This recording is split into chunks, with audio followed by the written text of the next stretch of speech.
ये है माँ मीनाक्षी, वो देवी जिन्होंने पूरी दुनिया को जीतने के बाद सीधे स्वर्ग और वैकुंठ पर हमला बोल दिया, इंद्र को हराया, देवताओं को घुटने टेकने पर मजबूर कर दिया और यहाँ तक कि भगवान विष्णु के धाम को भी अपने अधीन कर लिया। और फिर अपनी सेना लेकर वो कैलाश पर्वत पहुंच गईं, साक्षात महादेव को ललकारने।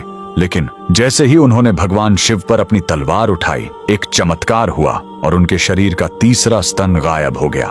आखिर 3 स्तनों के साथ पैदा होने वाली यह राजकुमारी कौन है और क्यों भगवान शिव को इनसे शादी करने के लिए धरती पर आना पड़ा?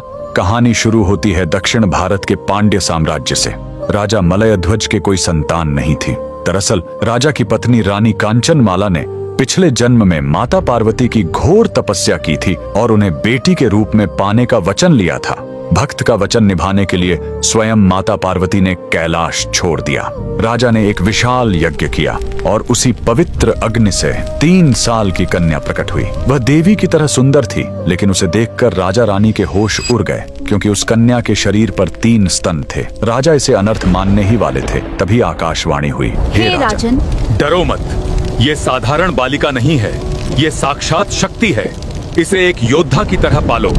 जिस दिन ये अपने होने वाले पति को देख लेगी, इसका तीसरा स्तन अपने आप गायब हो जाएगा। राजा ने उसे बेटों की तरह पाला और उसका नाम रखा मीनाक्षी। पिता की मृत्यु के बाद मीनाक्षी गद्दी पर बैठी। उन्होंने विश्व विजय की यात्रा शुरू की। जो भी राजा सामने आया वो मीनाक्षी की तलवार के आगे टिक नहीं पाया। धरती जीतने के बाद उन्होंने स्वर्ग पर चढ़ाई की और देवराज इंद्र को भी हरा दिया। उनकी भूख यहीं शांत नहीं हुई। वो अपनी सेना लेकर भगवान विष्णु के धाम वैकुंठ पहुंच गईं। वहां भी उनकी शक्ति के आगे कोई नहीं टिक पाया। अब उनके अहंकार की कोई सीमा नहीं थी। उन्होंने सोचा, अब मैं कैलाश को भी जीतकर शिव को अपने अधीन करूंगी। अपनी विशाल सेना लेकर मीनाक्षी कैलाश पर्वत जा पहुंची। नंदी और शिवगणों को हराते हुए वो सीधे महादेव के सामने खड़ी हो गईं। मीनाक्षी ने जैसे ही शिवजी पर वार करने के लिए अपनी नजर उठाई, उनकी नजरें महादेव की शांत आंखों से मिली और उसी पल मीनाक्षी का तीसरा स्तन गायब हो गया। उनके हाथ से तलवार छूट गई और वो युद्ध के मैदान में ही शर्म से झुक गईं।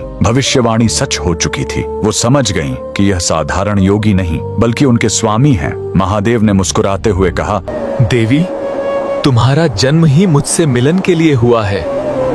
मैं जल्द ही मधुरै आऊंगा। इसके बाद धरती का सबसे भव्य विवाह हुआ।